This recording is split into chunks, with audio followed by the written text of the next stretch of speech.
online education program. This shall be offered only by institutions who are ranked within top 100 in the National Institutional Ranking Framework. Initially, only a few such institutions would be asked to offer such programs. Sir, India should also be a preferred destination for higher education. Hence, under its Study in India program, an IND-SAT exam is proposed to be held in Asian and African countries.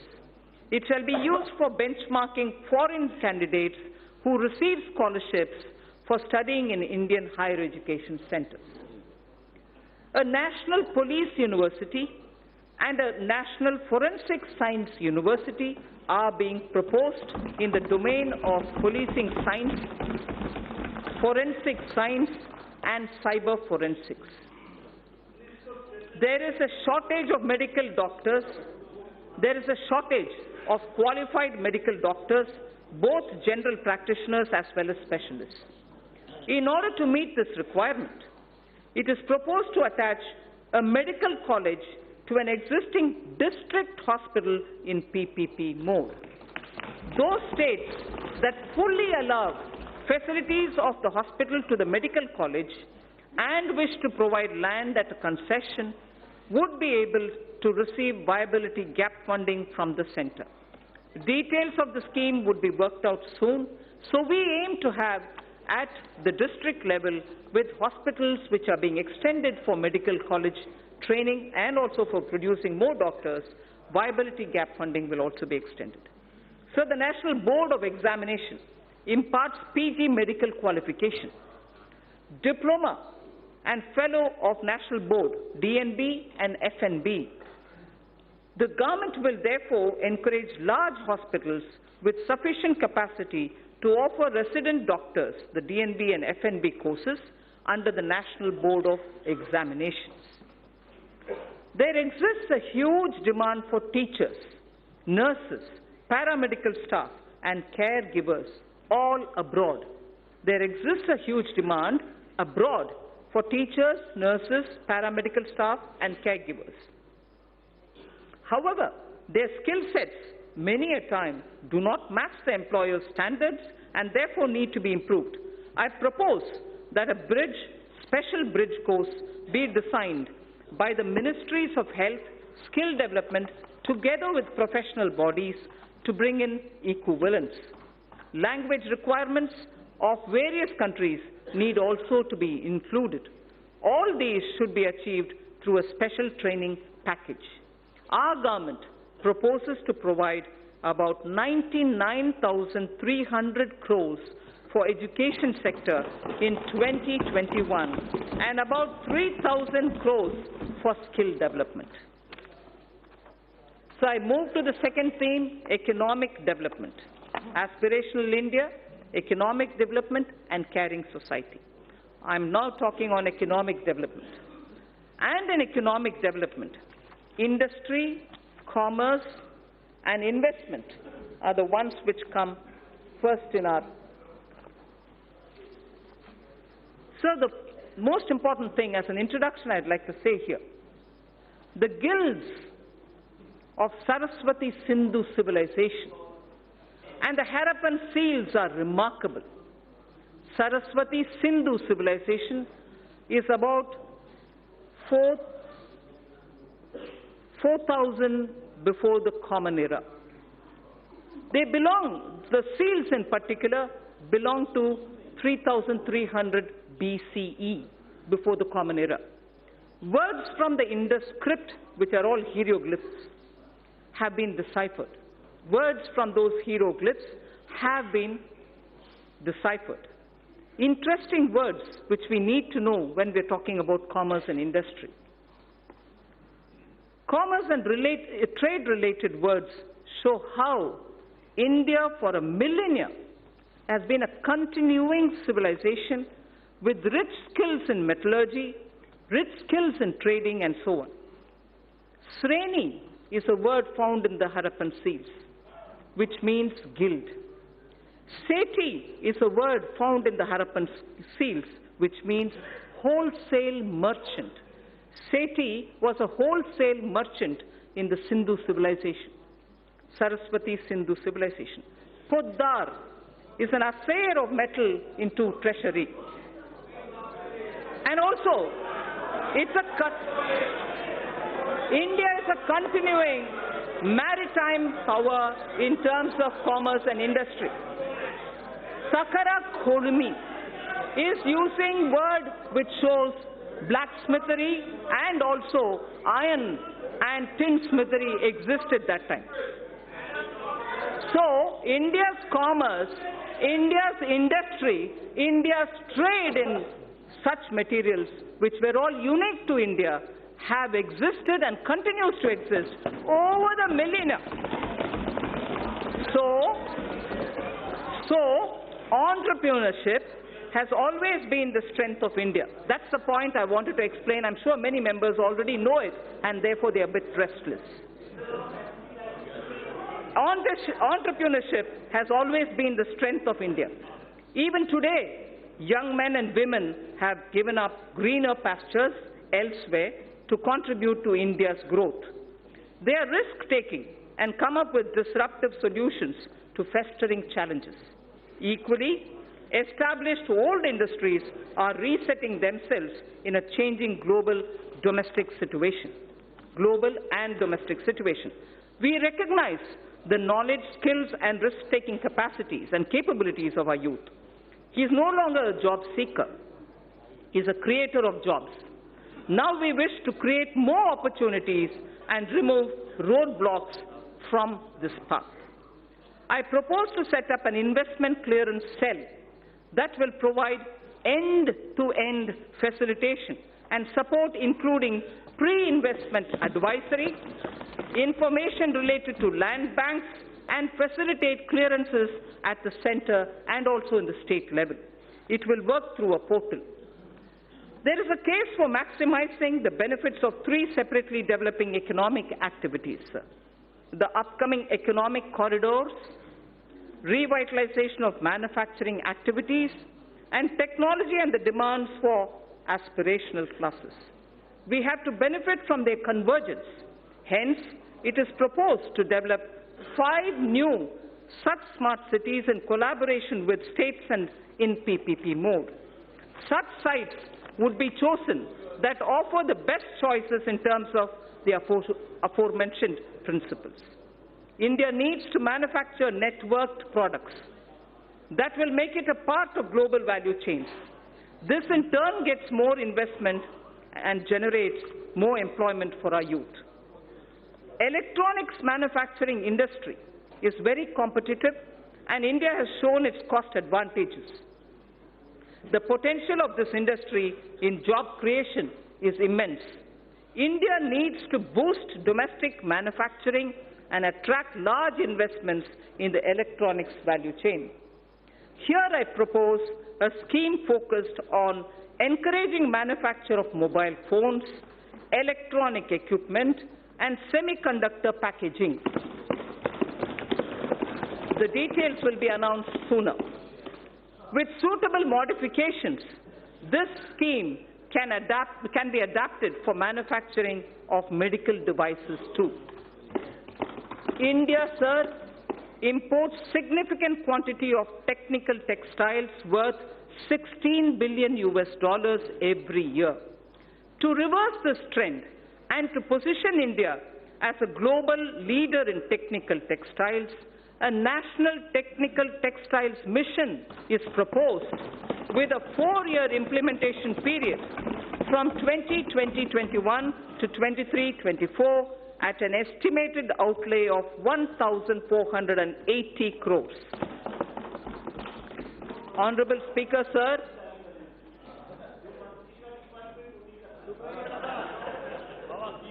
Honorable Speaker, sir, from the Red Fort, our Prime Minister spoke about quality and standards when he spoke of zero defect, zero effect manufacturing. In September last year, I had called for a time-bound adoption by industry of all necessary mandatory technical standards and their effective enforcement. all ministries during the course of this year would be issuing quality standard order.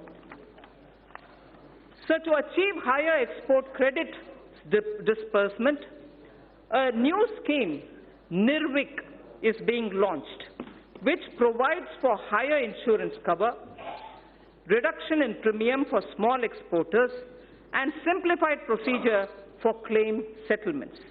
It is proposed to digitally refund to exporters. That was NIRVIC.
$3.60 lakh crore for this mission is being approved.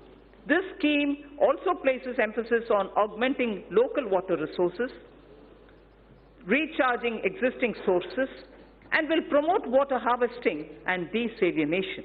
Cities over 1 million population will be encouraged to meet this objective during the current year itself.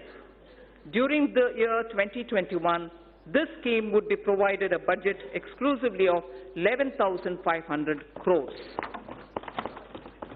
So I now move to the third under Aspirational India, education and skills. The third and the final item under Aspirational India is education and skills. By 2030, India is set to have the largest working age population in the world. Not only do they need literacy, but they need both job and life skills. Dialogues have been held with state education ministries, members of Parliament, and other stakeholders about education policy. Over 2 lakh suggestions were also received. The new education policy will be announced soon. It is felt that our education system needs greater inflow of finance to attract talented teachers, innovate, and build better labs. Therefore, steps would be taken to enable sourcing external commercial borrowings and FDI so as to deliver higher quality education. Students in general stream, as opposed to those in services or technology stream, sciences and technology stream, need their employment opportunities improved. About 150 higher education institutions will start apprenticeship embedded degree diploma courses by March 2021. The government proposes to start a program whereby urban local bodies across the country would provide internship opportunities to fresh engineers for a period up to 1 year. So local bodies, as you know, do undertake a lot of public work program, and their manpower is also limited. But yet, young engineers who are ready to serve for the purpose of learning how it is to work with the government, are also going around seeking opportunities. So here we have created an opportunity by saying urban local bodies should now give opportunity for fresh engineers so that they can help them plan better and in turn also learn as an intern under the local bodies. So this is for a period of 1 year that we've opened up. In order to provide quality education to students of deprived section of the society as well as those who do not have access to higher education, it is proposed to start a degree-level, full-fledged online education program. This shall be offered only by institutions who are ranked within top 100 in the National Institutional Ranking Framework. Initially, only a few such institutions would be asked to offer such programs. Sir, India should also be a preferred destination for higher education. Hence, under its Study in India program, an IND-SAT exam is proposed to be held in Asian and African countries. It shall be used for benchmarking foreign candidates who receive scholarships for studying in Indian higher education centers. A national police university and a national forensic science university are being proposed in the domain of policing science, forensic science, and cyber forensics. There is a shortage of medical doctors. There is a shortage of qualified medical doctors, both general practitioners as well as specialists. In order to meet this requirement, it is proposed to attach a medical college to an existing district hospital in PPP mode. Those states that fully allow facilities of the hospital to the medical college and wish to provide land at a concession would be able to receive viability gap funding from the center. Details of the scheme would be worked out soon, so we aim to have at the district level with hospitals which are being extended for medical college training and also for producing more doctors, viability gap funding will also be extended. So the National Board of Examination imparts PG medical qualification, diploma and fellow of National Board, DNB and FNB. The government will therefore encourage large hospitals with sufficient capacity to offer resident doctors the DNB and FNB courses under the National Board of Examinations. There exists a huge demand for teachers, nurses, paramedical staff, and caregivers all abroad. There exists a huge demand abroad for teachers, nurses, paramedical staff, and caregivers. However, their skill sets many a time do not match the employer's standards and therefore need to be improved. I propose that a special bridge course be designed by the Ministries of Health, Skill Development, together with professional bodies to bring in equivalence. Language requirements of various countries need also to be included. All these should be achieved through a special training package. Our government proposes to provide about 99,300 crores for education sector in 2021 and about 3,000 crores for skill development. So I move to the second theme, economic development. Aspirational India, economic development and caring society. I'm now talking on economic development. And in economic development, industry, commerce and investment are the ones which come first in our. So the most important thing as an introduction I'd like to say here, the guilds of Saraswati Sindhu civilization and the Harappan seals are remarkable. Saraswati Sindhu civilization is about 4,000 before the Common Era. The seals in particular belong to 3,300 BCE, before the Common Era. Words from the Indus script, which are all hieroglyphs, have been deciphered.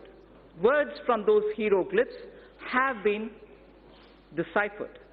Interesting words which we need to know when we're talking about commerce and industry. Commerce and trade-related words show how India for a millennia has been a continuing civilization with rich skills in metallurgy, rich skills in trading, and so on. Sreni is a word found in the Harappan seals, which means guild. Seti is a word found in the Harappan seals, which means wholesale merchant. Seti was a wholesale merchant in the Sindhu civilization, Saraswati Sindhu civilization. Poddar is an assayer of metal into treasury. And also, India is a continuing maritime power in terms of commerce and industry. Sakara Kholmi is using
and focus on generation of employment, skills, and making MSMEs competitive.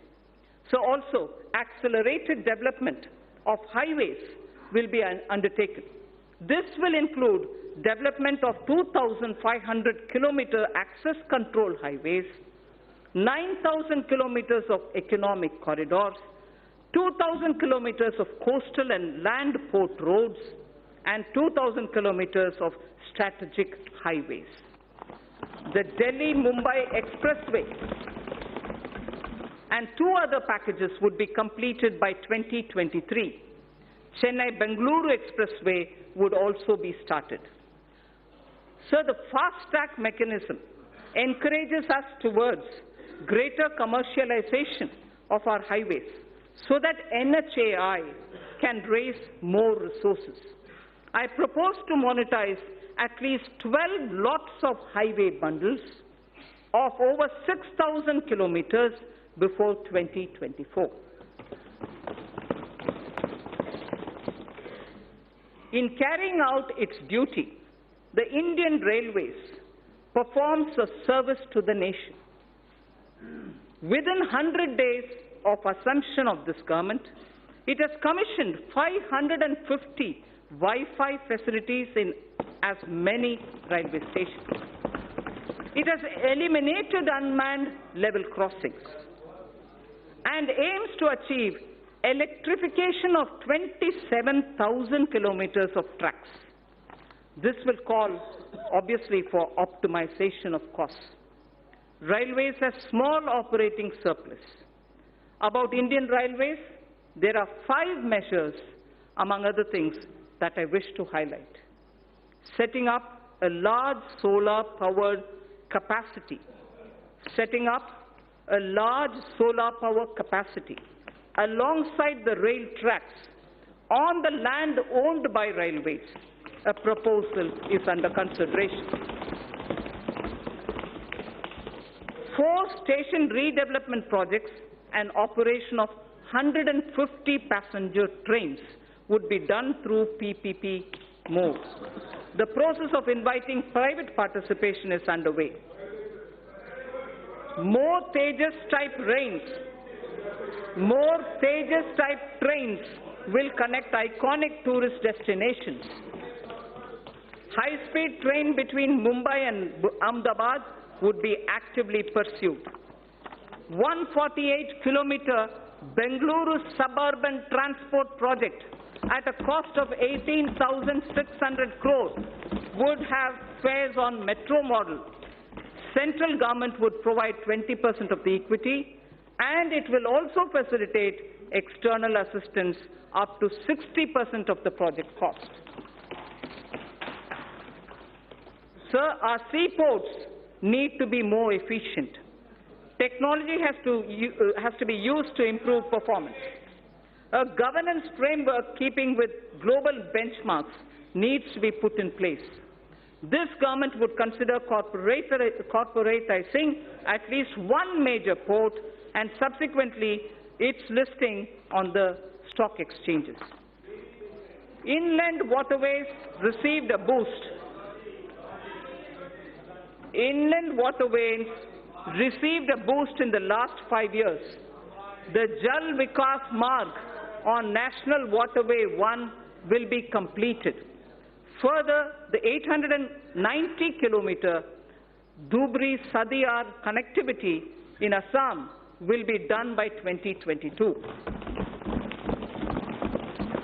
Honorable Speaker, sir, developing waterways has its impact on the ecosystem on both the banks of the river.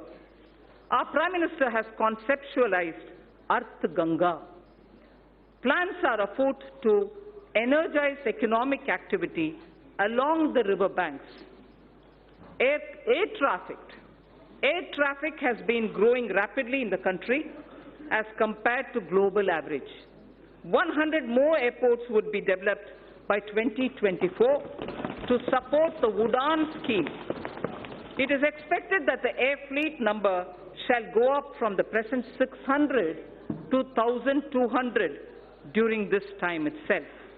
I propose to provide 1.7 lakh crores for transport infrastructure in 2021.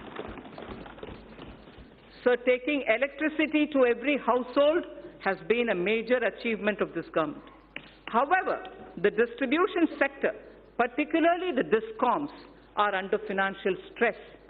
The ministry intends to promote smart metering. I urge all the states and union territories to replace conventional energy meters by prepaid smart meters in the next 3 years. Also, this would give consumers the freedom to choose the supplier and the rate as per their requirements. So this is a very important step in reaching electricity to all people. This would give consumers, the prepaid meters, the smart meters, would give consumers the freedom to choose the supplier and the rate as per their requirements. Further measure to reform DISCOMs would be taken. I propose to provide 22,000 crores to power and renewable energy sector for the year 2020-21. So now I come to oil and natural gas. In the upstream sector, oil and gas, the open acreage licensing policy, OALP, is a success, having awarded 137,000 square kilometers for exploration to private sector and to the CPSCs. City gas distribution rights are also awarded. Further, it is proposed to expand the national gas grid from the present 16,200 kilometers. At the moment, it is 16,200 kilometers only. We propose to expand it to reach 27,000 kilometers. To deepen the gas markets in India, further reforms will be undertaken to facilitate transparent price discovery and also ease of transactions. So I come to talking about the new economy now. The new economy is based on innovations that disrupt established business models. Artificial intelligence, Internet of Things, 3D printing, drones, DNA, data storage, quantum computing, etc. are all rewriting the world economic order.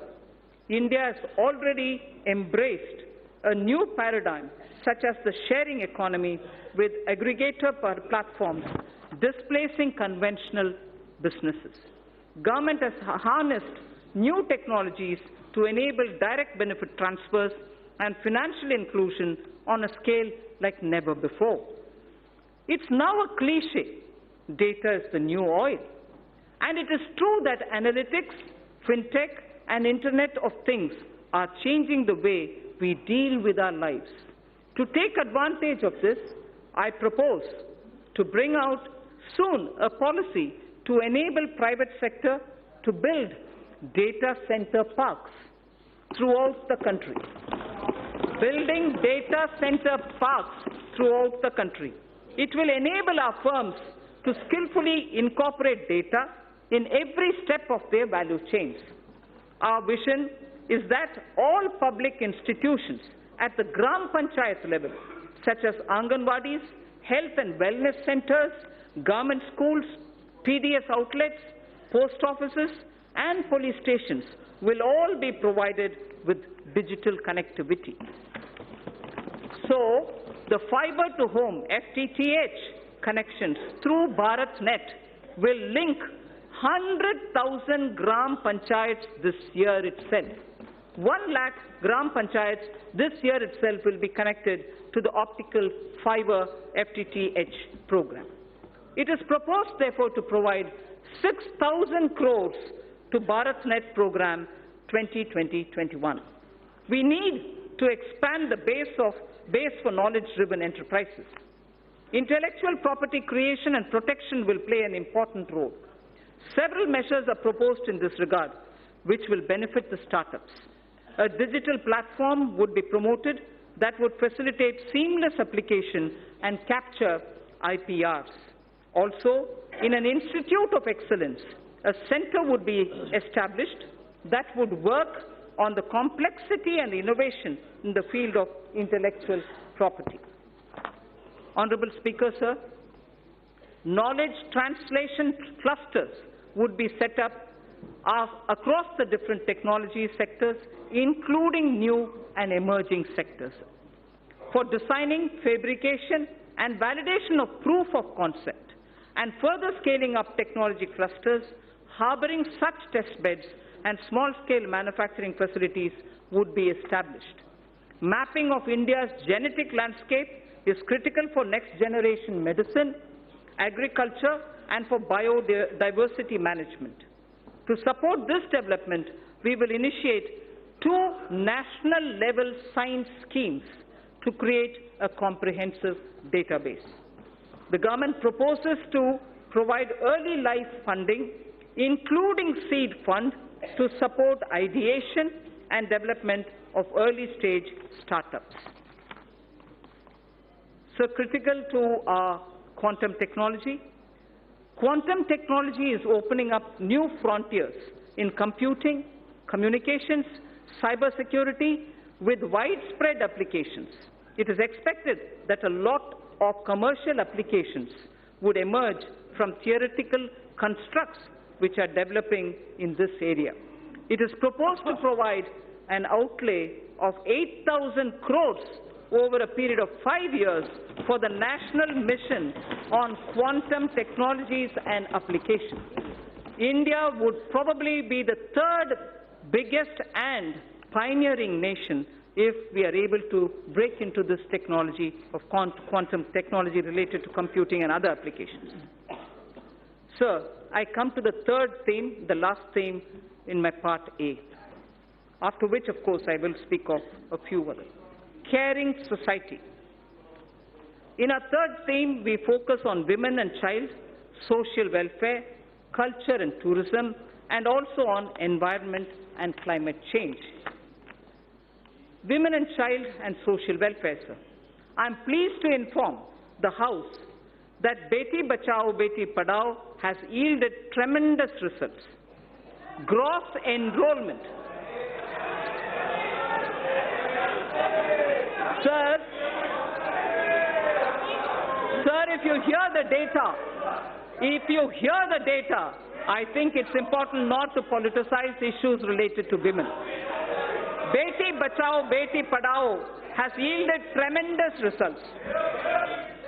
Gross enrollment ratio of girls across all levels of education is now higher than boys. At elementary level, it is 94.32% as against 89.28% for boys. At secondary level, it is 81.32% as compared to 78% for boys. At higher secondary level, girls have achieved a level of 59.70% compared to only 57.54% for boys.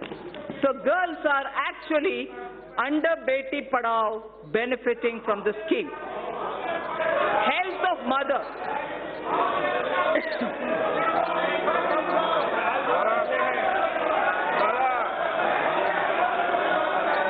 Sir, health of mother and child are correlated closely. Nutrition is the critical component of health. To improve nutritional status of children 0 to 6 years, adolescent girls, pregnant women, and lactating mothers, our Prime Minister launched a Poshan Abhiyan in 2017-18. More than 6 lakhs Anganwadi workers are equipped with smartphones to upload the nutritional status of more than 10 crore households. Sir, Honorable Speaker, sir, for the benefit of those who may not have heard this line, because it's very important, I'd like to repeat it. to improve the national nutritional status of children in 0 to 6 years of age, adolescent girls, pregnant women and lactating mothers, our Prime Minister launched a Poshan Abhiyan in 2017-18. More than 6 lakh Anganwadi workers are equipped with smartphones to upload the nutritional status of more than 10 crore households. The scale of this development is unprecedented. So the next is, women's age of marriage was increased from 15 years to 18 years in 1978 by amending erstwhile Sharda Act of 1929. As India progresses further, opportunities open up for women to pursue higher education and careers. There are imperatives of lowering MMR, maternal mortality rate, as well as improvement of nutrition levels. Entire issue about age of girl entering motherhood needs also to be seen in this light. I propose to appoint a task force that will present its recommendations in 6 months' time. I propose to provide 35,600 crores for nutrition-related programs for the financial year 2020-2021. So in continuing with our government's commitment to welfare of women, this budget provides for about 28,600 crore for programs that are specific to women. Our government is determined that there shall be no manual cleaning of sewer systems or septic tanks. Suitable technologies for such tasks have been identified by the Ministry of Housing and Urban Affairs. The Ministry is working with urban local bodies for the adoption of these technologies. We will now take this to its logical conclusion. We will now take it एक minute बंद to... मैं सभी माननीय सदस्यों से आग्रह करूंगा, आपको बजट पर पर्याप्त समय और पर्याप्त अवसर दूंगा, उस समय आप बोलना, और दादा विशेष रूप से आपको बोलने की परमिशन दूंगा। Thank you, sir. No. Thank you, Speaker, sir. We will now take this.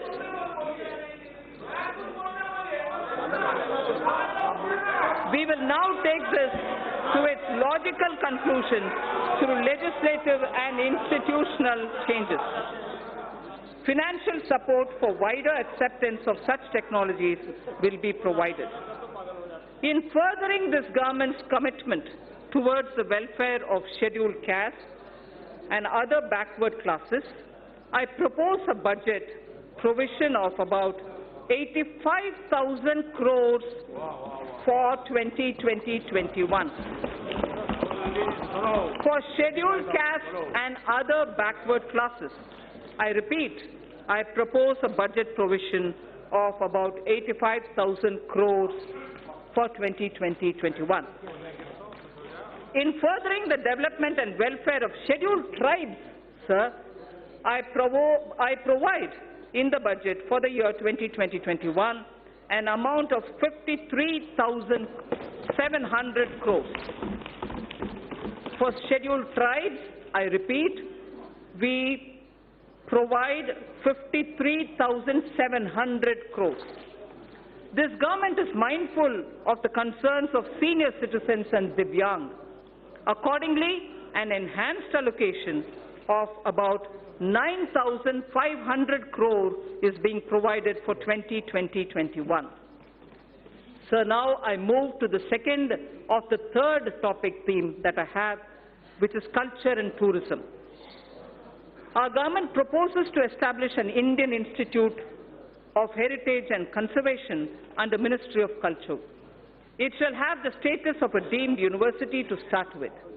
Acquisition of knowledge in disciplines such as museology and archaeology are essential for collecting and analyzing scientific evidence of such findings and for dissemination through high-quality museums. Currently, lack of trained manpower is a handicap for both these disciplines, and therefore it also has a negative impact on tourism. 5 archaeological sites would be developed as iconic sites with on-site museums. They are Rakhi Ghadi, Haryana; Hastinapur, Uttar Pradesh; Shiv Sagar in Assam; Dholavira, Gujarat; Adichanallur, Tamil Nadu. I repeat, 5 archaeological sites would be developed as iconic sites with on-site museums. They are Rakhi Ghadi, Haryana; Hastinapur, Uttar Pradesh; Shiv Sagar, Assam; Dholavira, Gujarat; and Adichanallur in Tamil Nadu. Our Prime Minister in January 2020 announced recuration of the Indian Museum in Kolkata, which is the oldest in the country. In the historic Old Mint Building, Kolkata, a museum on numismatics and trade will also be located. 4 more museums from across the country shall be taken up for renovation and recuration so that a world-class experience can be offered to our visitors. Our government shall also support setting up of a tribal museum in Ranchi, Jharkhand. So I spoke about the Sindhu-Saraswati civilization. A maritime museum would be set up at Lothal, the Harappan Age maritime site near Ahmedabad, by the Ministry of Shipping. I propose to provide 3,150 crore for Ministry of Culture for the year 2021. Sir, India has moved up from the rank 65 in 2014 to 34 in 2019 in the Travel and Tourism Competitive Index, the World Economic Forum's index. Foreign exchange earnings grew 7.4% to 1.88 lakh crores for the period January to November 2019 from 1.75 lakh crores. From 1.75 lakh crores, it has gone up to 1.88 lakh crores. Growth of tourism directly relates to growth and employment. States have a critical role to play. I expect the state governments to develop a roadmap for certain identified destinations and formulate financial plans during 2021 against which specified grants will be made available to the states from the centre in the year 2020-21.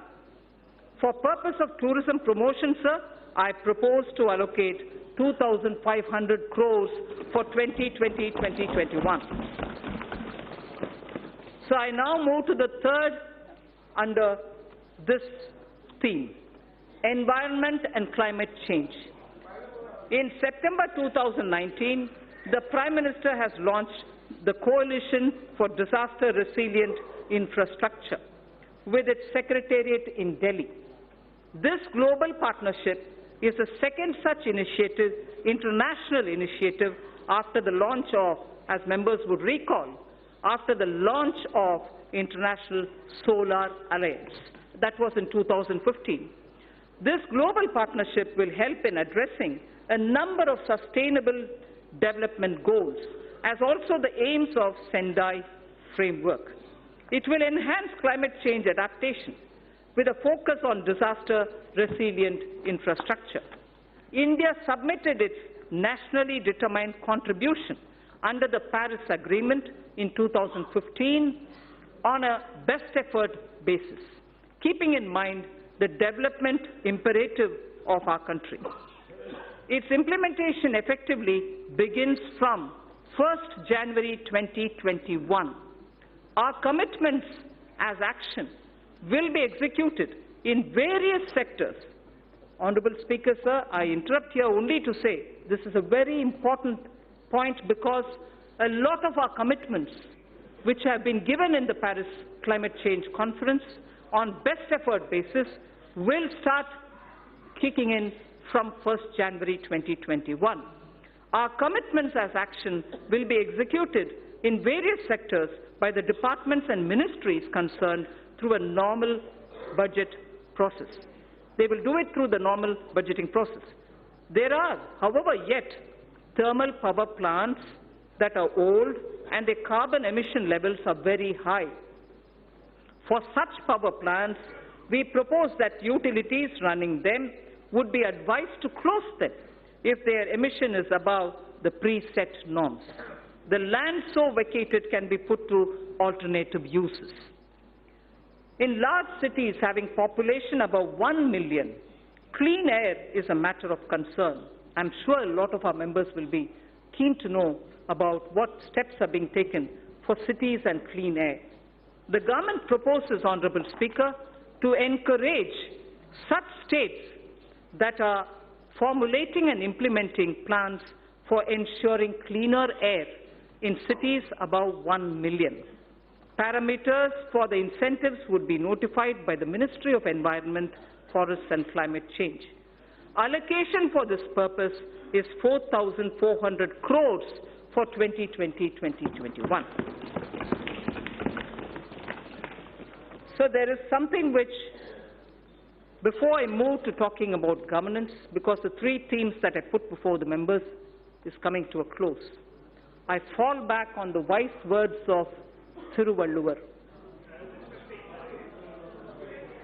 And this, it's very important, sir. We have heard several words of wisdom from Thiruvalluvar. Thiruvalluvar has spoken about what a good country is. What a good country is actually got to be like. And what makes up for jewels of a good country. I first read it in Tamil, then I'll give you the meaning. Pini inmai, selvam, vilai inbam, ஏமம். பிணி இன்மை, செல்வம், விளைவின்பம், ஏமம். அணி என்ப நாட்டின் வைந்து. அணி என்ப native வைந்து. There are 5, what Thiruvalluvar says, which are jewels for a good country. The first is pini inmai, meaning the country will have to be without epidemics or illnesses, major illnesses. The second, he says, it should be wealthy. It should have wealth.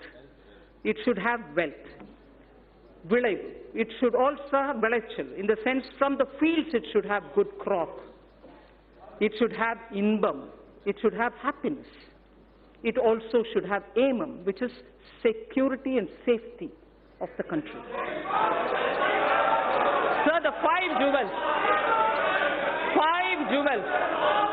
Pini inmai, selvam, vilaivinbam, aimam, and inbam. Prime Minister Modi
speak will relate to the MSMEs.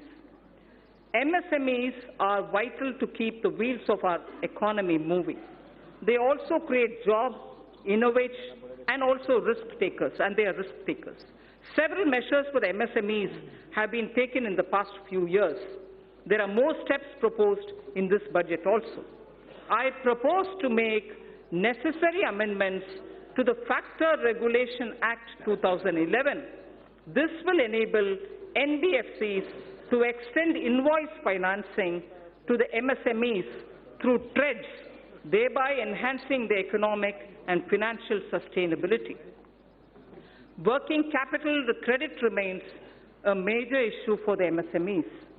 It is proposed to introduce a scheme to provide subordinate debt for entrepreneurs of MSMEs. This subordinate debt to be provided by banks would count as quasi-equity and would be fully guaranteed through the Credit Guarantee Trust for medium and small entrepreneurs.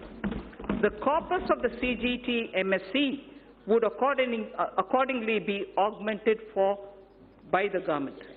More than 5 lakh MSMEs have benefited from restructuring of debt permitted by RBI in the last year. The restructuring window was to end on 31st March 2020. Government has asked RBI to consider extending this window till 31st March 2021, one more year, so that whoever wants, they can go and approach. An app-based invoice financing loans product will be launched. This will obviate the problem of delayed payments and consequential cash flow mismatches for the MSME. Many mid-sized companies are successful domestically, but not in export markets.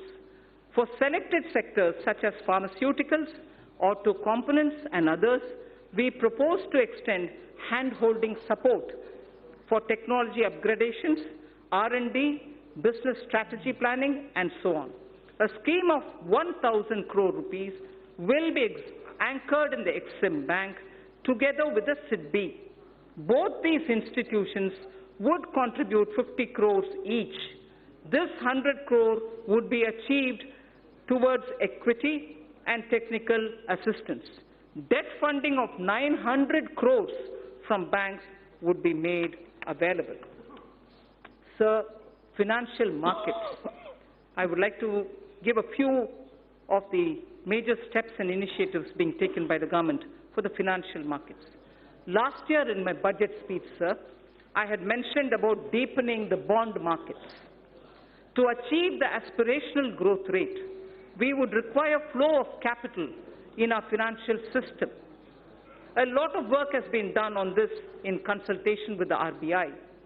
Honorable Speaker, sir, I am pleased to inform this House of the developments.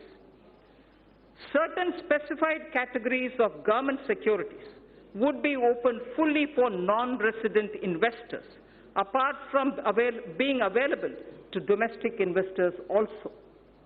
The limit for FPI in corporate bonds, currently at 9% of outstanding stocks, will be increased to 15% of the outstanding stock of corporate bonds. To improve investors' confidence and to expand the scope of credit default swaps, we propose to formulate a legislation to be placed soon before this House for laying down a mechanism for netting of financial contracts. The debt-based exchange-traded fund, the ETF, recently floated by the government was a big success. Government proposes to expand this by floating a new debt ETF consisting primarily of government securities. This will give retail investors access to government securities as much as giving an attractive investment for pension funds and long-term investors. So to address the liquidity constraints of the NBFCs and the HFCs, this was very much talked about between July and December last year, sir, 2019. Liquidity constraints was very frequently mentioned to us. So to address liquidity constraints, of the NBFCs and the housing finance corporations. Post the Union Budget 2019-20, the government formulated a partial credit guarantee scheme for the NBFCs. To further this support of providing liquidity, a mechanism would be devised. Government will offer support by guaranteeing securities that are so floated. Infrastructure financing. Government's commitment for investment in infrastructure was reiterated when 103 lakh crore national infrastructure pipeline projects were announced. I would also like to inform that about 22,000 crores of rupees has already been provided as support for infrastructure pipeline. On December 31st, if honourable members would recall, the national pipeline consisting of more than 6,500 projects were announced. 22,000 crore has already been provided as support to infrastructure pipeline. This would cater for equity support to infrastructure finance companies such as the IIFCL and a subsidiary which is of NIIF. So two institutions, IIFCL and the subsidiary of NIIF, take it. They would leverage it as permissible to create financing pipeline of more than 1 lakh crores. This would create a major source of long-term debt financing for infrastructure projects and fulfill a long-awaited requirement. So, the IFSC, GIFT City, has the potential to become a center of international finance as well as a center for high-end data processing. GIFT IFSC has an approved free trade zone for housing vaults. It already has 19 insurance entities, 40 banking entities. It has also provided for setting up of precious metals, testing laboratories for them, and refining facilities also. With the approval of the regulator, GIFT City would now set up an international bullion exchange in GIFT City IFSC as an additional option for trade by global market participants. This will enable India to enhance its position worldwide, create jobs in India, and will lead to better price discovery of gold. Sir, in the recent years, there has been a surge in trading volumes of Indian rupee in the offshore financial centers. The government and the RBI has taken various measures to permit rupee derivatives to be traded in the International Financial Services Center at GIFT City, Gujarat. So just a very quick word on disinvestment. Listing of companies on stock exchanges brings discipline, and it disciplines the company and provides access to financial markets and unlocks its value. It also gives opportunity for retail investors to participate in the wealth so created. The government now proposes to sell a part of its holding in the LIC by way of initial public offer. Initial public offer.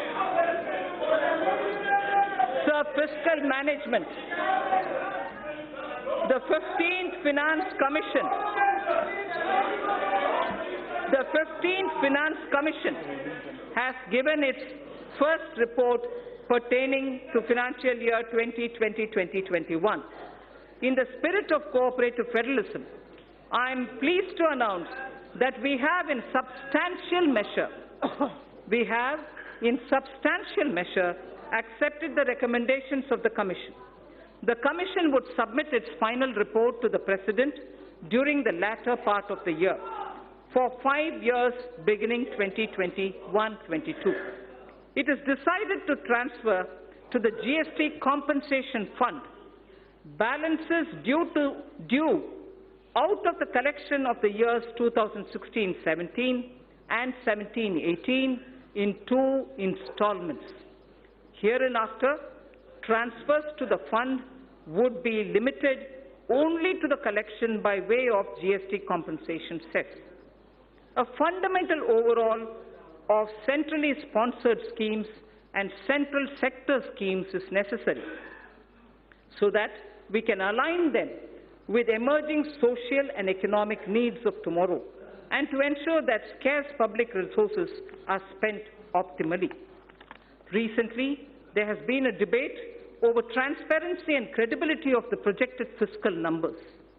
Let me assure the House that the procedure adopted is compliant with the FRBM Act. This is also consistent with the practices hitherto followed. However, for greater clarity, I have enumerated those central government debt that are not part of the market borrowing and are used to fund the expenditure at the annex. I'd like to repeat this line, sir.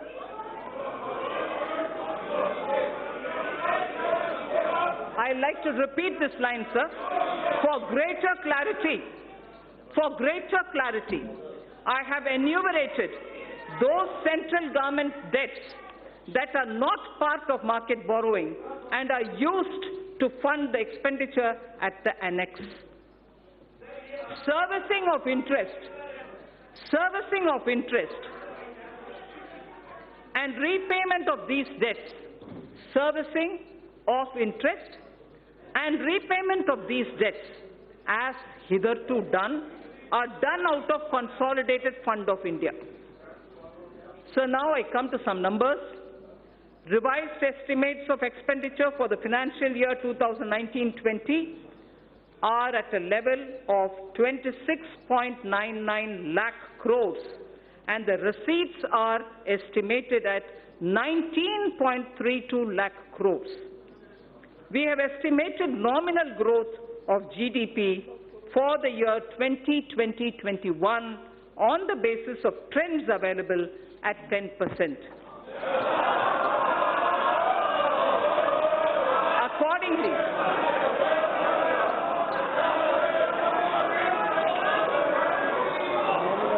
we have estimated, sir, let me finish, sir.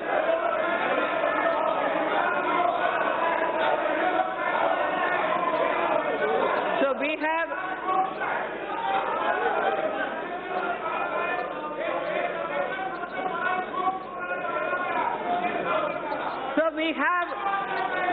have estimated the nominal growth. We have estimated the nominal growth of GDP for year 2020-21 on the basis of trends available at 10%. Accordingly, receipts for the year 2020-21 are estimated at 22.46 lakh crores.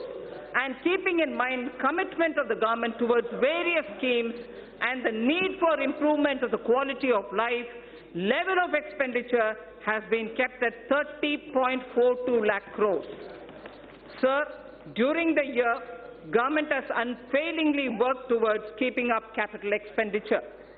Actually, there is substantial enhancement. All the flagship schemes of the government have been fully provided for. Details may be seen in the annexes to the printed copy of my speech. Every budget must appropriately address the issue of fiscal deficit.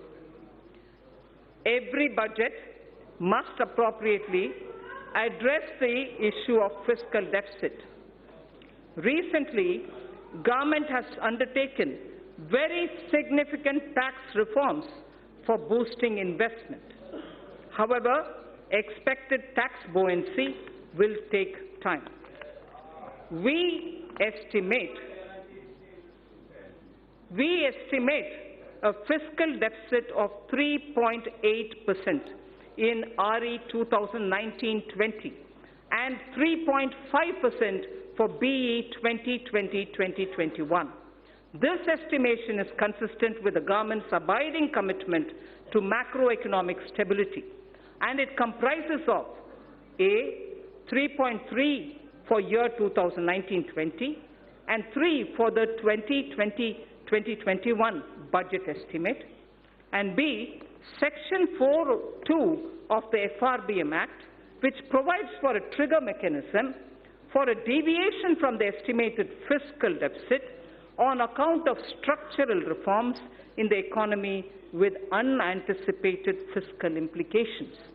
Therefore, I have taken a deviation of 0.5% consistent with the Section 4(3) of the FRBM Act, both for RE 2019-20 and BE 2020-21. Accordingly, the return path is being laid before the Parliament as a part of the medium-term fiscal policy cum strategy statement. This fiscal path commits us to the path of fiscal consolidation without compromising the needs of investment out of public funds. Accordingly, net market borrowings for the year 2019-20 would be 4.99 lakh crore, and for the year 2020-21 it would be 5.36 lakh crores.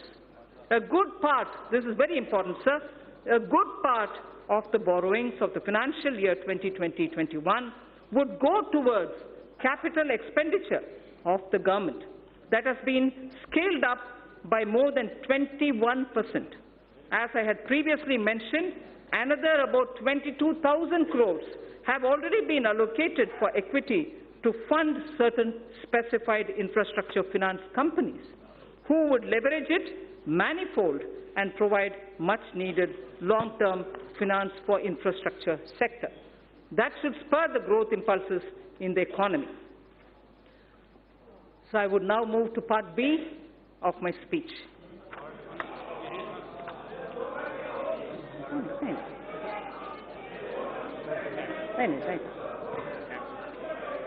Direct tax.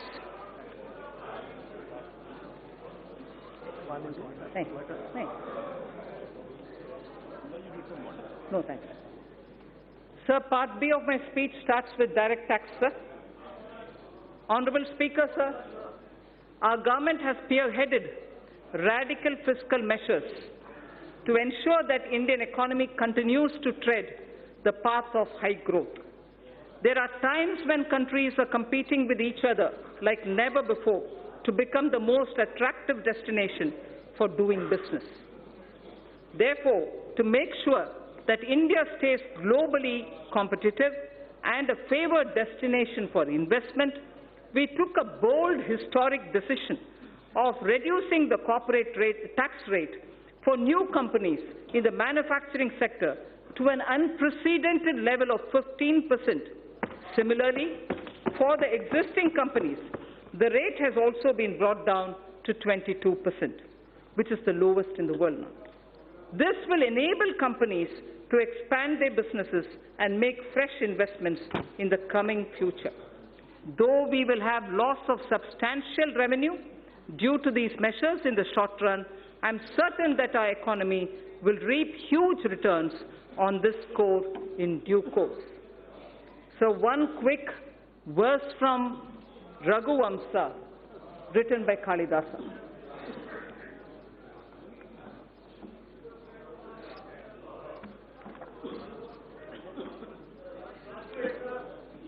Prajanam eva bhutyartham sattabhyo balim agrahit.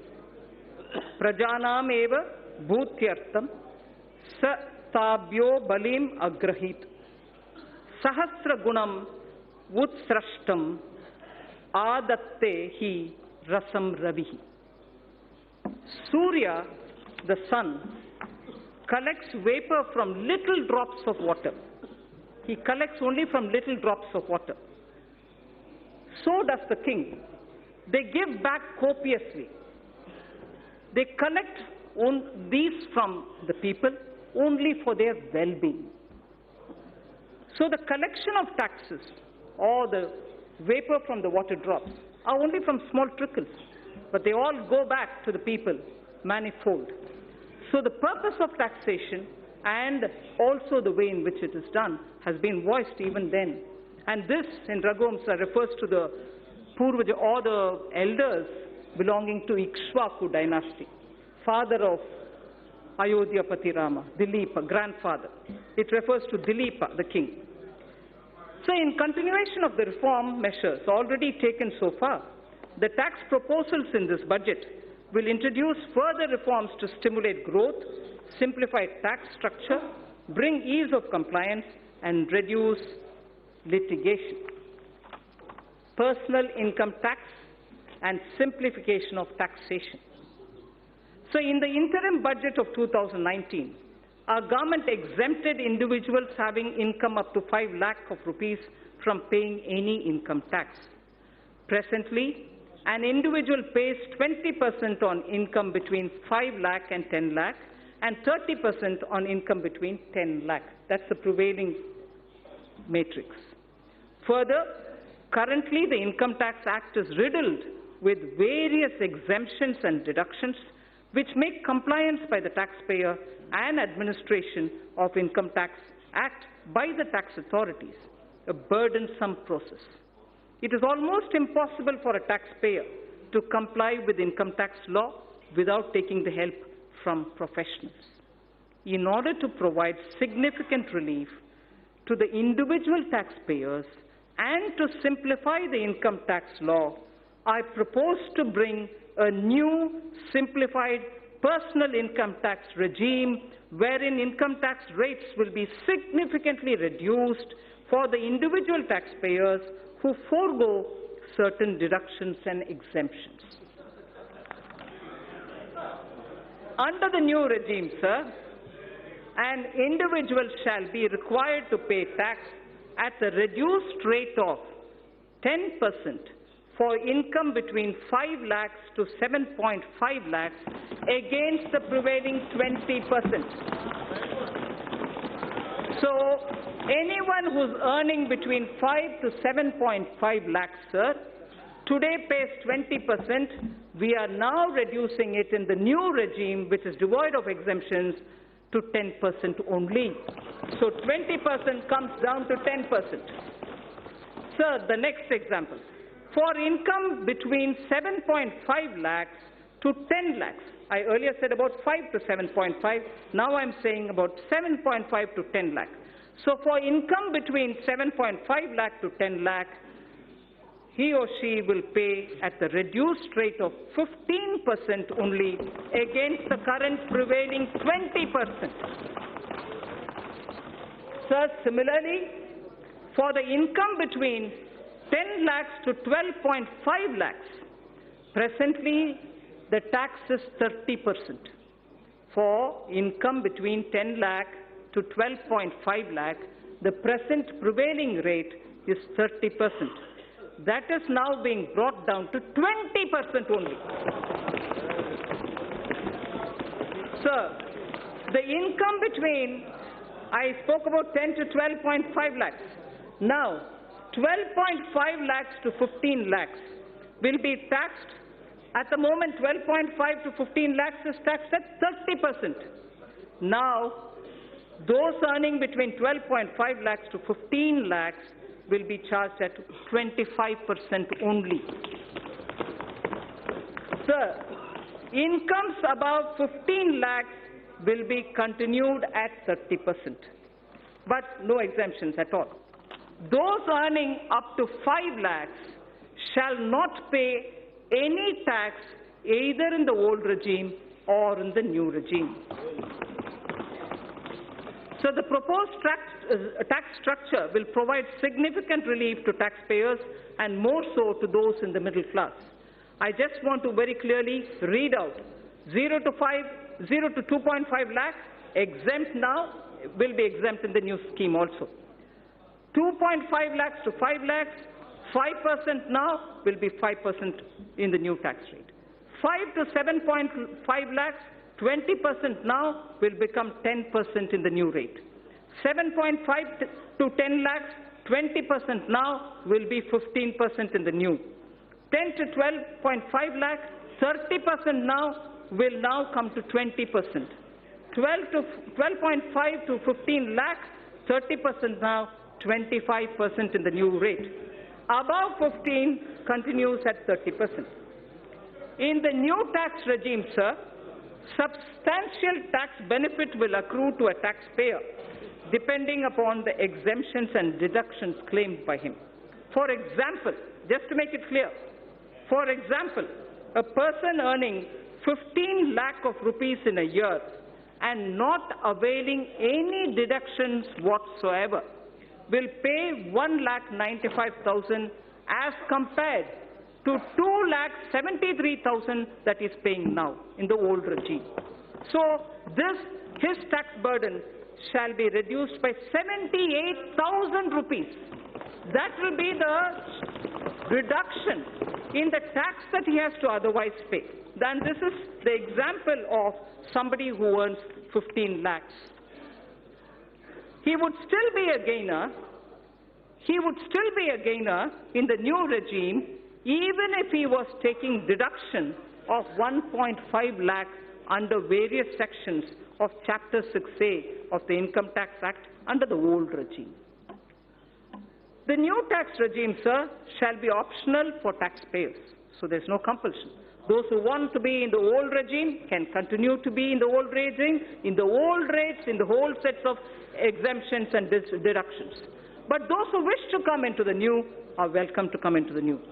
An individual who is currently availing more deductions and exemptions under the Income Tax Act may choose to avail them and continue to pay the tax in the old regime.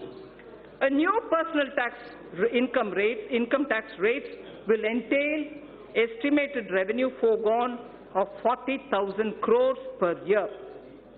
We have also initiated measures to pre-fill income tax return so that an individual who opts for the new regime would need no assistance from an expert to file his return and pay income tax. Sir, I will have to put this observation here. In order to simplify income tax system, I have reviewed all the exemptions and deductions which got incorporated in the income tax legislation over the past several decades. In fact, I have that list with me, sir. Somewhere. I have reviewed all the exemptions and deductions which got incorporated in the income tax legislation over the past several decades. It was surprising to know that currently more than 100 exemptions and deductions of different nature are provided in the Income Tax Act. No wonder the code is like this, the book. I have removed around 70 of them. I have removed around 70 of them in the new simplified regime. We will review and rationalize the remaining exemptions and deductions in the coming years, with a view to further simplifying the tax system and lowering tax rates. Sir, the dividend distribution tax. Currently, companies are required to pay dividend distribution tax on the dividend paid to its shareholders at the rate of 15% plus applicable surcharge and cess in addition to the tax payable by the company on its profits. It has been argued that the system of levying DDT results in increase in tax burden for investors and especially those who are liable to pay tax less than the rate of DDT if the dividend income is included in their income. Further, non-availability of credit of DDT to most of the foreign investors in their home country results in reduction of rate of return on equity capital for them. In order to increase the attractiveness of the Indian equity market and to provide relief to a large class of investors, I propose to remove the DDT and adopt the classical system of dividend distribution tax, under which companies would not be required to pay DDT. The dividend shall be taxed only in the hands of the recipients at their applicable rates.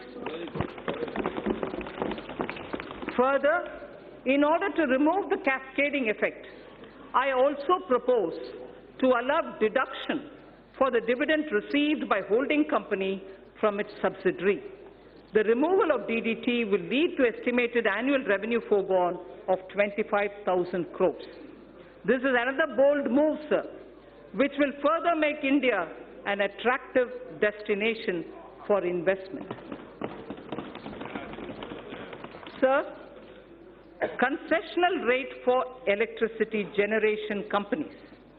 In order to give boost to the manufacturing sector, new provisions were introduced in September 2019, offering a concessional corporate tax rate of 15% to the newly incorporated domestic companies in the manufacturing sector, which start manufacturing by March 31st, 2023, the corporate rate cut which happened in September. In order to attract investment in power sector, I propose to extend the concessional corporate tax rate cut down to 15% to new domestic companies engaged in the generation of electricity as well. So that corporate rate, which came down to 15% for the new manufacturing companies, will now be available even for power generation companies too.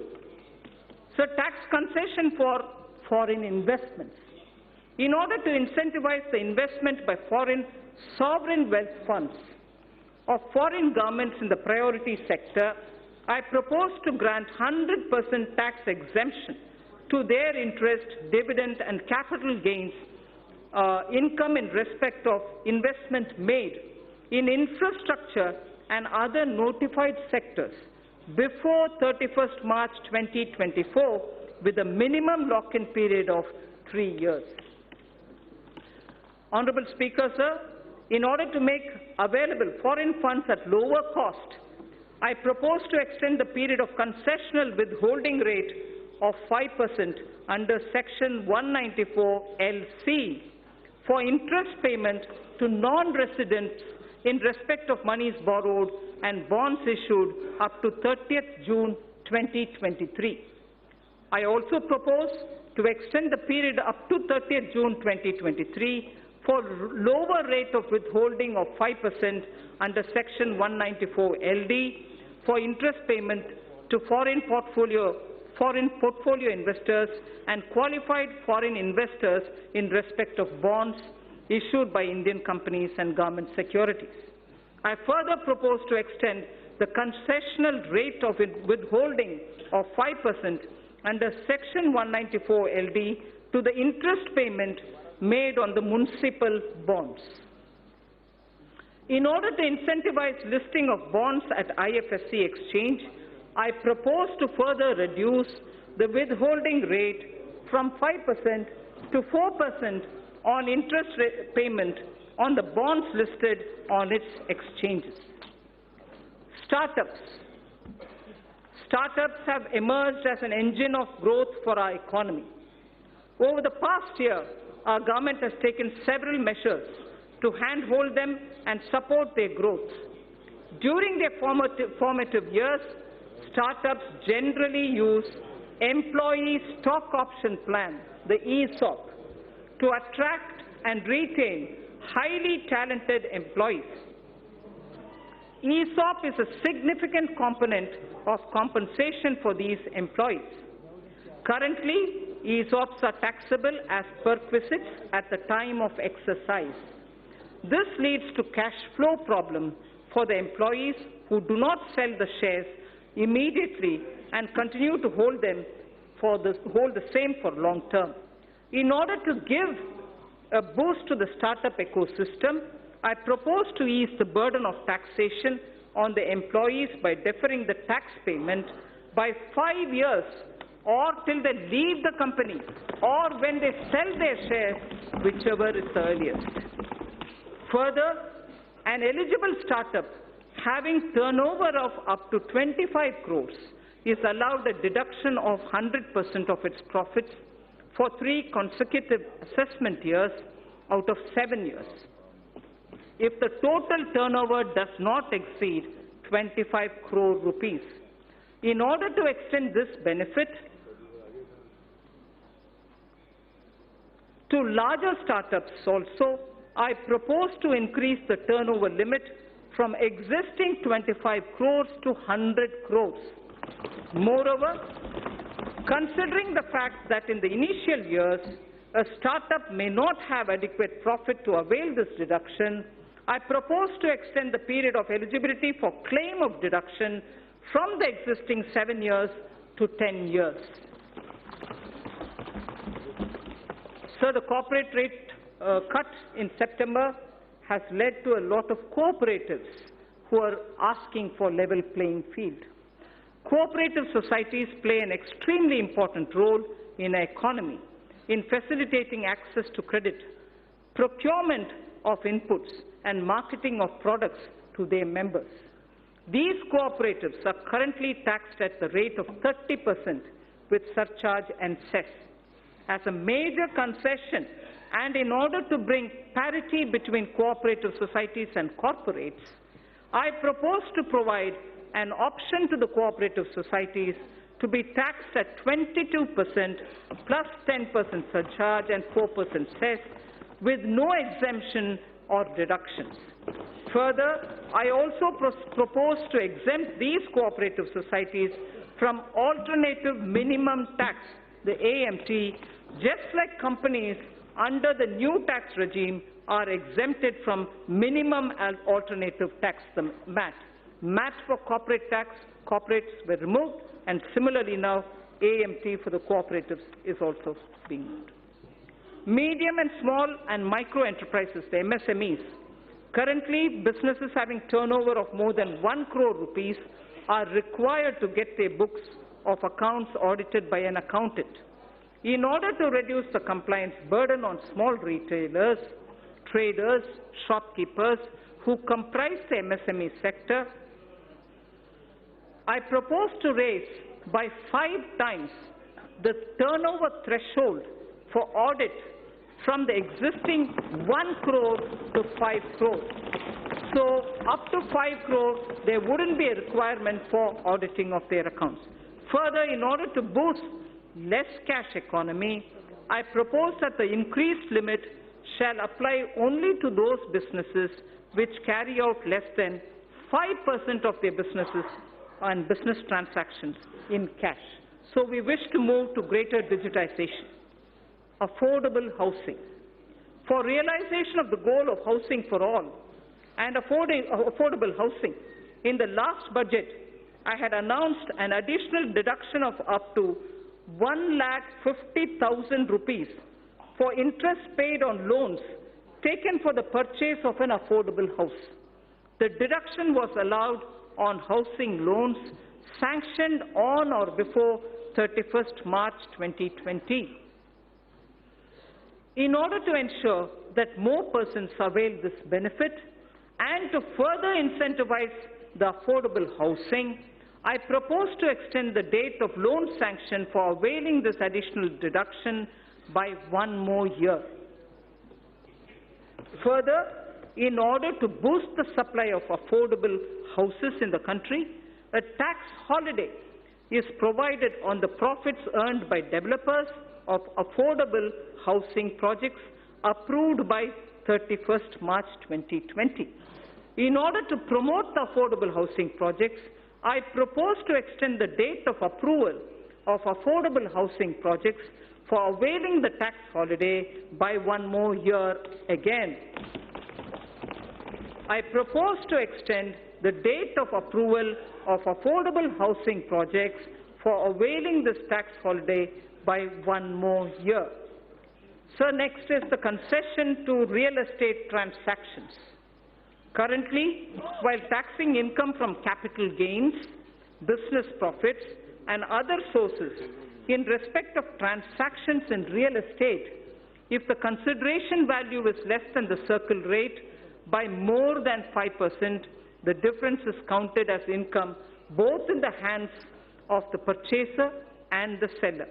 In order to minimize hardship in the real estate transaction and provide relief to the sector, I propose to increase the limit from 5% to 10%. Charity institutions. Acknowledging the important role played by the charitable institutions in the society, the income of these institutions is fully exempt from taxation. Further, donations made to these institutions are also allowed as deduction in computing taxable income of the donor. Currently, a taxpayer is required to fill the complete details of this in the donation done in the income tax return for availing deduction. In order to ease the process of claiming deduction for donation, it is proposed to pre-fill the donee's information in taxpayer's return on the basis of information of donations furnished by the donee. This would result in hassle-free claim of deduction for the donation made by the taxpayer. Further, in order to claim the tax exemption, the charity institution had to be registered with the income tax department. In the past, the process of the registration was completely manual and scattered all over the country.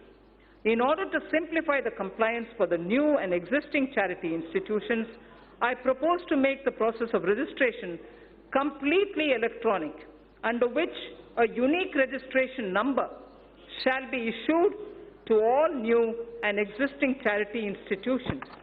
To facilitate the registration of the new charity institution, which is yet to start their charitable activities, I propose to allow them provisional registration of 3 years.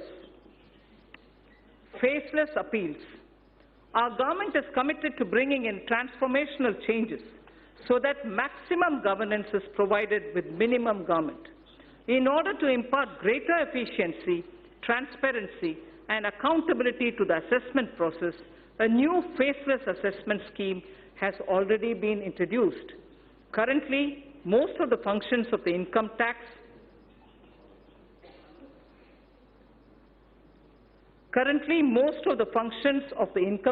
department, starting from the filing of return, processing of returns, issuance of refunds, and assessment, are performed in the electronic mode without any human interface.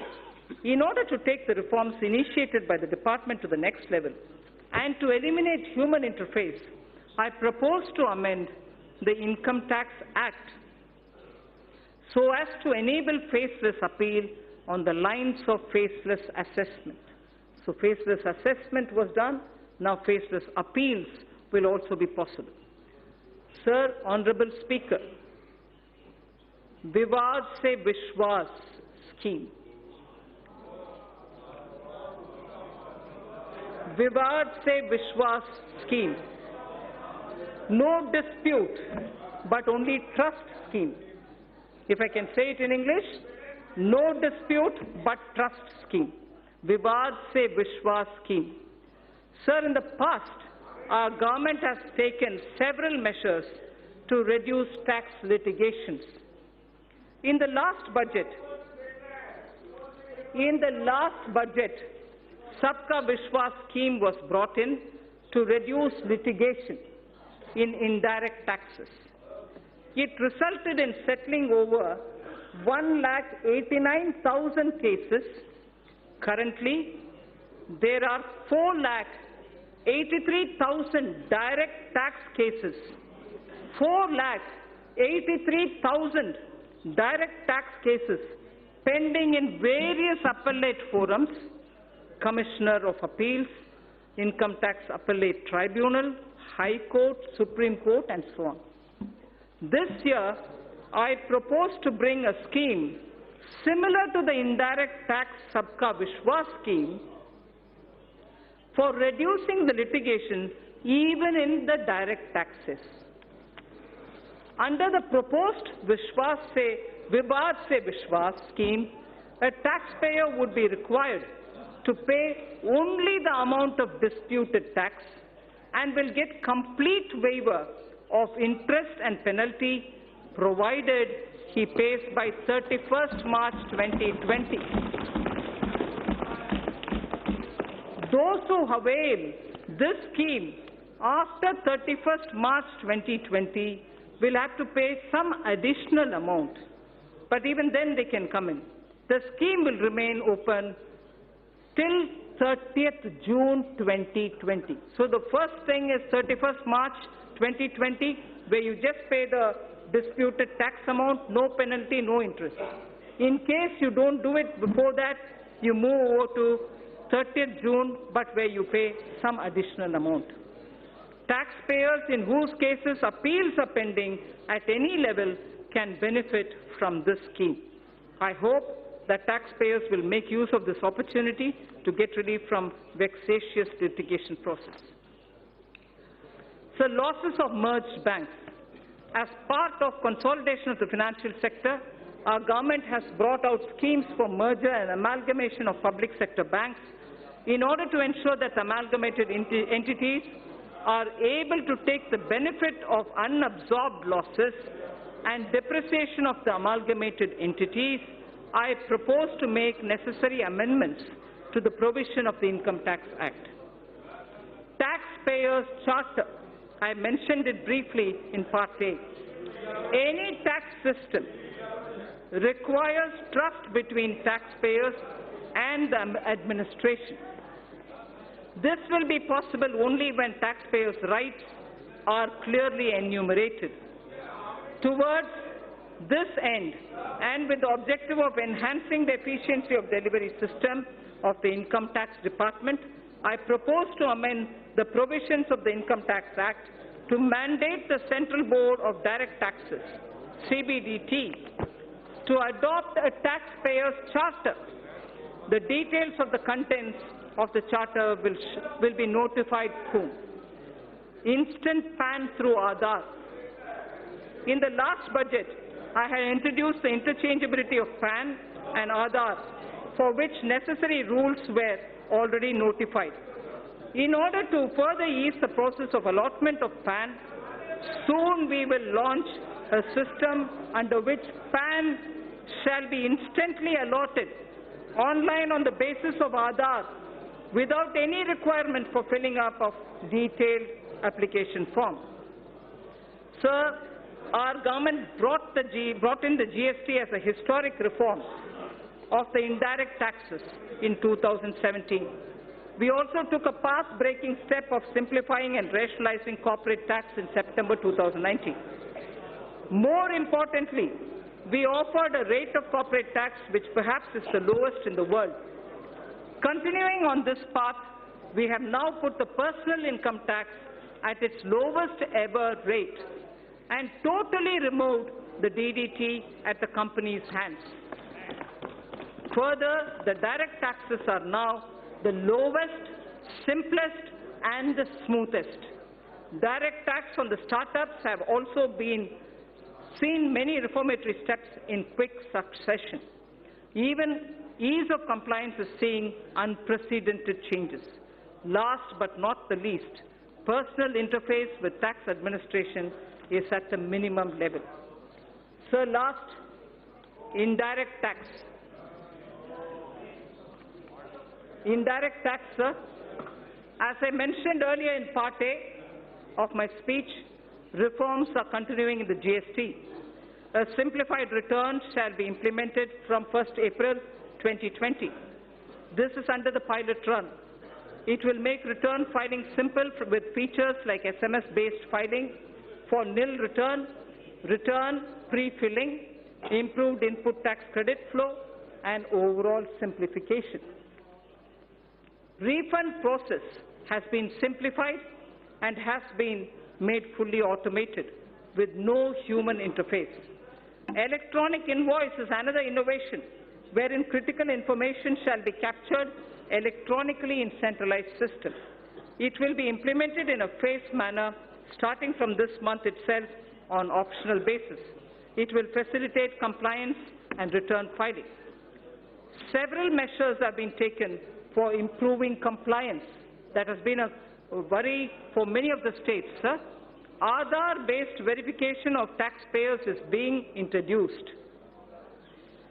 This will help in weeding out dummy or non-existent unit. Dynamic QR code is proposed for consumer invoices.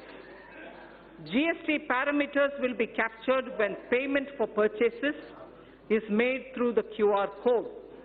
A system of cash reward is envisaged to incentivize customers to seek invoice. Deep data analytics and AI tools are being used for crackdown on GST input credit input tax credit refund, and other frauds, and to identify all those who are trying to game the system. Invoice and input tax credit matching is being done, wherein returns having mismatched more than 10% or above a threshold are identified and pursued. Significant policy level changes have also been made. GST rate structure is also being deliberated upon so as to address issues like inverted duty structure. Customs. A number of measures have been taken for ease of doing business. India's quantum leap in the trading across border parameter of ease of doing business rankings by the World Bank is a testimony to these efforts. India's rank on this parameter improved from 146 to 80 in 2018 and further to 68 in 2019. Measures have also been taken for providing a level playing field to our domestic manufacturers, particularly the MSME sector, and for securing our borders.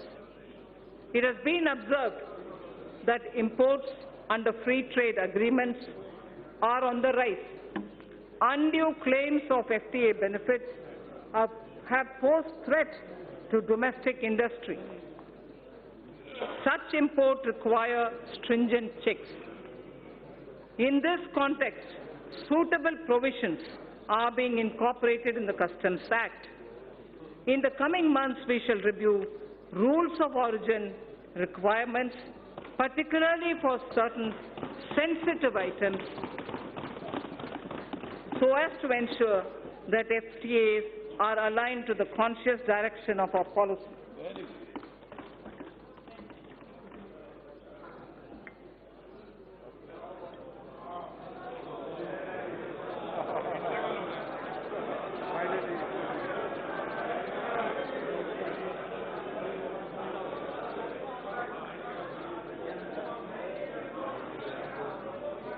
Speaker, sir, we are also strengthening provisions relating to safeguard duties, which are applied when surge in imports causes serious injury to domestic industry.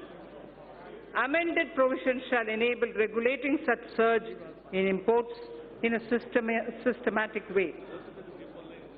The provisions for checking dumping of goods and imports of subsidized goods are also being strengthened for ensuring level playing field for domestic industry. These changes are in line with international best practices. Exemptions from customs duty have been given in the public interest from time to time. However, a number of these have outlived their utility or have become outdated. On review, certain exemptions are being withdrawn. Remaining customs duty exemptions shall be comprehensively reviewed by September 2020 for taking a view on their relevance. I propose to crowdsource suggestions for such reviews.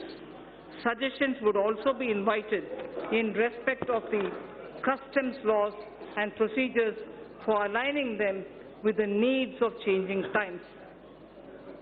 Sorry.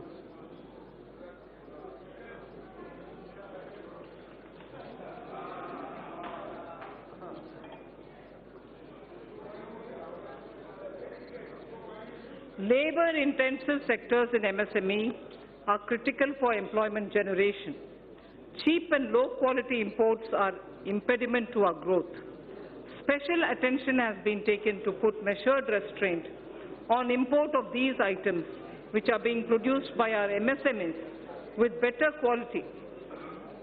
Keeping in view the need of the sector, customs duty is being raised on items like footwear and furniture. Our policy of Make in India has started giving dividends. Need more water.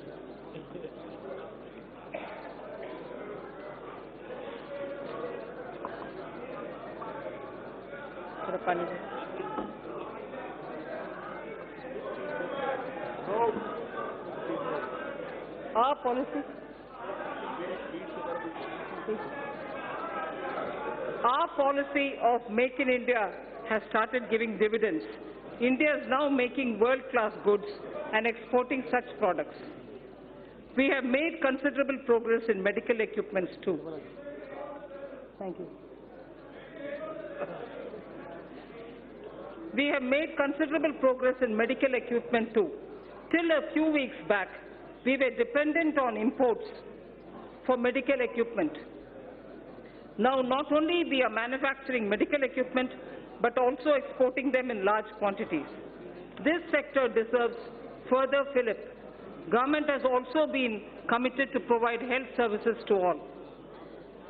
Ayushman Bharat has made it possible to achieve the twin objectives of giving impetus to the domestic industry and also to generate resources for health services. I propose to impose a nominal health cess by way of duty of customs on the imports of medical equipment, keeping in view that these goods are now being made significantly in India.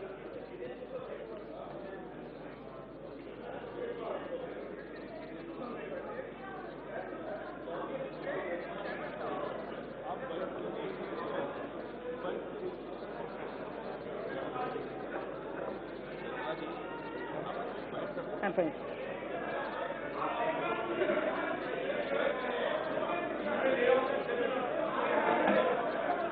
No. There are only 2 more pages. To achieve the twin objectives of giving impetus to the domestic industry and also to generate resources for health services,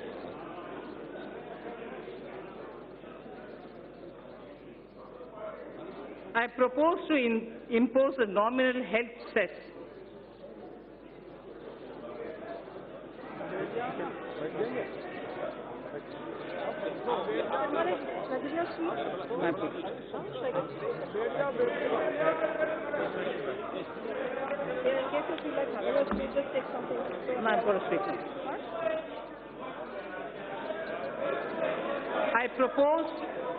I propose to impose a nominal health cess by way of duty of customs on the import of medical equipment, keeping in view that these goods are now being made significantly in India. The proceeds of this cess shall be used for creating infrastructure. So I think I will lay the rest of the pages, sir. Please consider as read. Thank you.